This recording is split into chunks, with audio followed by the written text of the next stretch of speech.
It's time for Dr. Laura. I swear she's not gonna bore ya. For sexy advice, you don't have to think twice. Just say you're asking for a friend.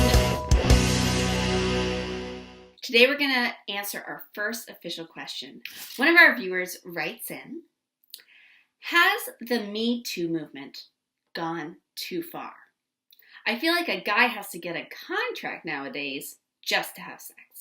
Well, dear viewer, thank you for your question. Long before Me Too was a national movement, I was still a consent and prevention educator. And I get this a lot.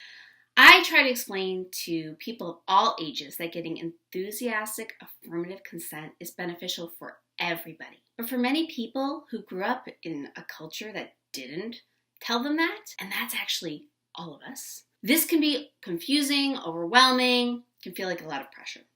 Particularly for people, often men, who had a position of privilege in negotiating sexual interactions. This can be particularly hard. Equity can feel like inequality when you've been in a position of power. I get this all the time, from recently when I was getting my hair done to the last time I was at a networking event. When people hear what I do, they want to say this. And here's my answer. No, it definitely has not.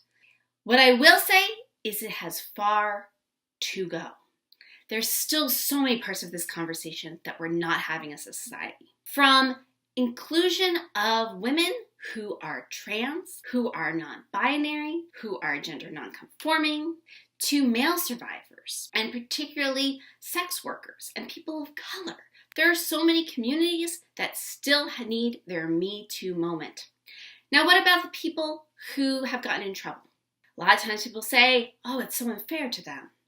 And I agree that there's work to be done there as well. For many young men in particular, but people of all genders need to hear this conversation and they need to understand what it is we want from them. We cannot simply say, here's what not to do. Here's all the things that would be terrible. We have to have the conversation and give people the empowered information of what we want them to do in sexual and romantic and social interactions. From making sure that a hug is something that's welcomed, to understanding when it's inappropriate to continue to call or text somebody, and certainly when and when not to send or share sexual images. These are all important topics that a lot of people feel uncomfortable about, but that's why I do what I do.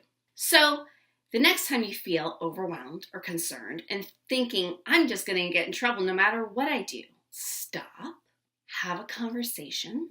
If you're not ready and willing to have both verbal conversations about this and to read people's cues and to be in touch with that and check in with them, then you probably need to do some work before you start going out there into the dating world and interacting with people in sexual and romantic situations. If you want more information, please contact me. I have lots of resources, and I also do one-on-one consulting and coaching. Thank you for asking for a friend.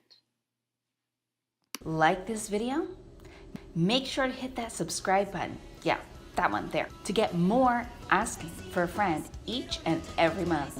Email your queer sex questions anonymously to info@spectrumsouth.com. And don't worry, we know. You're just asking for a friend. Cheers, queers!